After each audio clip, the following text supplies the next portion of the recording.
Hello students, मैं doctor संध्या गुप्ता। आज हम जानेंगे राजनय के स्वरूप और उसकी विशेषताओं के बारे में।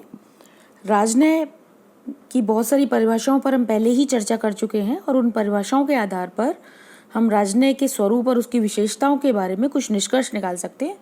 तो आज हम कुछ बिंदुओं में उन राजनय की स्वरूप और विशेषताओं को देखेंगे। पहली बात राजनय के बारे में ये कही जा सकती है कि यह अनैतिक नहीं है, ये मात्र छल कपट की कला नहीं है, जैसा कि पहले यूज़ किया जाता था इसके लिए कि ये सिर्फ एक कूटनीति है या कूट उपाय के द्वारा दूसरे राष्ट्रों से संबंध बनाने की नीति है या अपना हित साधने की नीति है। तो राजनय को वर्तमान समय में इस अर्थ में यूज़ नहीं किया जाता है।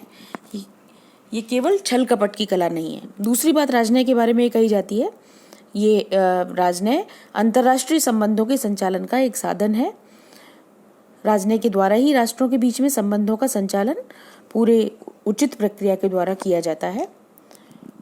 तीसरी बात राजनय के बारे में ये कही जा सकती है कि राजनय संगठित और आधिकारिक तरीके से कार्य करती है, क्योंकि राजनय विभिन्न राष्ट्रों की सरकारों के द्वारा अधिकृत की गई संस्थाओं के माध्यम से कार्य करती है, जैसे विदेश मंत्रालय, दूतावास, वाणिज्य दूतावास और दूसरी अन्य विश्वव्यापी संस्थाएं। चौथी विशेषता राजनय की दिखाई देती है कि यह द्विपक्षीय और बहुपक्षीय दोनों प्रकार की होती है। सामान्यतः हम जानते हैं कि राजनय द्विपक्षीय होता है, मतलब दो राष्ट्र आपस में अपने संबंधों का निर्धारण करते समय राजनय का प्रयोग करते हैं। पर वर्तमान समय में कुछ चेंज आया है और अंतर्राष्ट्रीय सम्मेलनों, अंतर्राष्ट्रीय संगठनों, क्षेत्रीय संगठनों और सामूहिक सुरक्षा के दूसरे संगठनों की इम्पोर्टेंस बढ़ रही है और इसकी वजह से राजनय के बहुपक्षीय स्वरूप का भी महत्व बढ़ गया है और बहुपक्षीय रूप राजनय का दिखाई देता है। पांचवी विशेषता राजनय की कि राजनय की असफलता संकट उत्पन्न करती है। राजनय अपने कौशल से राष्ट्र को किसी भी संकट या युद्ध से बचाता है, ये हम सब जानते हैं। और युद्ध या युद्ध की संभावना को राजनय की असफलता का सूचक माना जाता है। और कुछ विद्वान तो ये तक मानते हैं कि अगर युद्ध की शुरुआत हो जाती है तो इसका मतलब है कि राजनय का अंत हो गया है। हालांकि ये पूर्ण सत्य नहीं है, हम इससे सहमत नहीं है। छठी विशेषता राजनय की कि राजनय विदेश नीति के क्रियान्वयन का माध्यम है और इस पर हम अच्छी तरीके से पहले ही चर्चा कर चुके हैं कि विदेश नीति किसी राष्ट्र के अंतर्राष्ट्रीय संबंधों के संदर्भ में उसके लक्ष्य होते हैं, उसके ध्येय होते हैं, उसके उद्देश्य होते हैं और राजनय उसका वास्तविक क्रियान्वयन होता है। जब उन उद्देश्यों को, उन ध्येयों को प्राप्त करने का प्रयास किया जाता है तो वो राजनयिक एक्टिविटीज के थ्रू किया जाता है। सातवीं विशेषता दिखाई देती है राजनय की कि राजनय युद्धकाल और शांतिकाल दोनों ही अवस्थाओं में कार्य करता है। हम पहले भी जिक्र कर चुके हैं कि कुछ विद्वान मानते हैं कि युद्ध के शुरू होने का मतलब है राजनय का समाप्त होना, पर राजनय युद्ध काल में भी और युद्ध के बाद भी, युद्ध के उपरांत भी सक्रिय रहता है। युद्ध के उपरांत भी कुछ समझौता वार्ताएं होती हैं, संधियां होती हैं और इसके थ्रू राजनय के थ्रू राष्ट्र अपने हितों का ज़्यादा मात्रा में, ज़्यादा कुशलता से संरक्षण कर पाते हैं।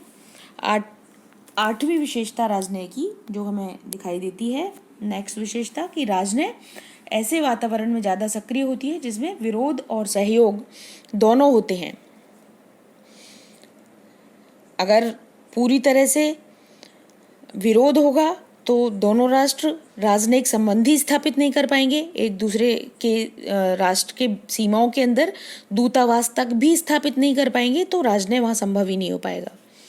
अगर सहयोग होता है, पूर्ण सहयोग होता है, तो राजनय की ज़्यादा वहाँ पर आवश्यकता ही नहीं होती। इसलिए राजनय तब अधिक सक्रिय होता है जब विरोध और सहयोग दोनों ही मौजूद हों। राजनय की एक और विशेषता, और ये हम सब जानते हैं कि राजनय सदैव अपने राष्ट्रीय हितों की पूर्ति के लिए कार्य करती है, चाहे उस राष्ट्र के हित वो राजनीतिक हों या आर्थिक हों या सांस्कृतिक। राजनय उन सभी हितों को पूरा करने का प्रयास करती है। वो अपने राष्ट्र को ज़्यादा से ज़्यादा सशक्त और सुदृढ़ बनाने के लिए सदैव कार्यरत होती है। राजनय की एक और विशेषता कि राजनय और अंतर्राष्ट्रीय कानून एक दूसरे के अनुकूल होते हैं, ये एक दूसरे के विरोधी नहीं हैं, ऐसा प्रतीत होता है, पर ये एक दूसरे के अनुकूल हैं, एक दूसरे के सहयोगी हैं। राजनय अंतर्राष्ट्रीय कानूनों के आधार पर ही कार्य करता है, क्योंकि अंतर्राष्ट्रीय कानूनों के माध्यम से ही राजनयिकों के विशेषाधिकार और उन्मुक्तियां तय की जाती हैं और उन्हीं के माध्यम से राजनय के वर्तमान तरीके के राजनय के लिए उपयुक्त माहौल बनता है। दोनों अनुकूल हैं, ये इससे भी सिद्ध होता है कि दोनों का उद्देश्य सेम है और दोनों का उद्देश्य शांति की स्थापना है।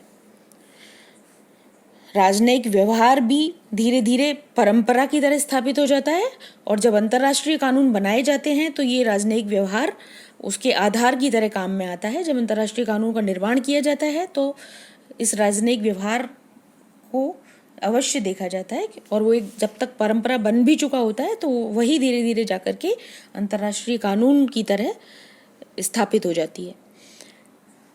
राजनय की एक और विशेषता कि राजनय के पीछे सदैव राष्ट्रीय शक्ति होती है और हम जानते हैं कि उस राष्ट्र का राजनय ज़्यादा प्रभावशाली तरीके से कार्य कर पाता है जिसके पास में ज़्यादा राष्ट्रीय शक्ति होती है। जो महाशक्ति होता है उसके राजनय ज़्यादा इफेक्टिव होगी। डेफिनेटली निर्बल राष्ट्र की बात कहीं नहीं सुनी जाएगी, पर अगर महाशक्ति के डिप्लोमेट्स कोई बात कहते हैं तो उसकी एक अलग वैल्यू होती है, एक इम्पॉर्टेंस होती है। इसलिए राजनय, एक महाशक्ति का राजनय सफल होने के चांसेस ज़्यादा होते हैं। अगली विशेषता राजनय की 12वीं विशेषता हम यहाँ देख रहे हैं कि राजनय की सफलता राष्ट्रीय हितों की प्राप्ति के आधार पर परखी जाती है। अगर उसको एग्जामिन किया जाए कि राजनय कौन सा सफल माना जाएगा तो वही राजनय सफल माना जाता है जो दूसरे राष्ट्रों की तुलना में अपने राष्ट्र के हितों की पूर्ति ज़्यादा मात्रा में कर पाता है। एक और विशेषता और अंतिम विशेषता हम यहाँ देखते हैं राजनय की, कि राजनय एक कला है। इसको कला इसलिए कह सकते हैं हम क्योंकि राजनय अंतर्राष्ट्रीय राजनीति में अपने राष्ट्र को कम लागत पर अधिक लाभ प्राप्त करवाने वाली कला की तरह वर्क करता है। और जिस तरह से एक अच्छा कलाकार अपनी कला का अच्छा प्रेजेंटेशन दे पाता है, उसी तरह से एक अच्छा या एक कुशल राजनयिक अच्छे तरीके से अपने राजनय को अंजाम दे पाते हैं, उसको बखूबी निभा पाते हैं और अपने राष्ट्र के हितों की पूर्ति ज़्यादा अच्छे तरीके से करवा पाते हैं। इसलिए राजनय को एक कला कहा जा सकता है। तो ये सारी विशेषताएं राजनय की हम देख चुके हैं, इसमें और भी जोड़ी जा सकती हैं। धन्यवाद।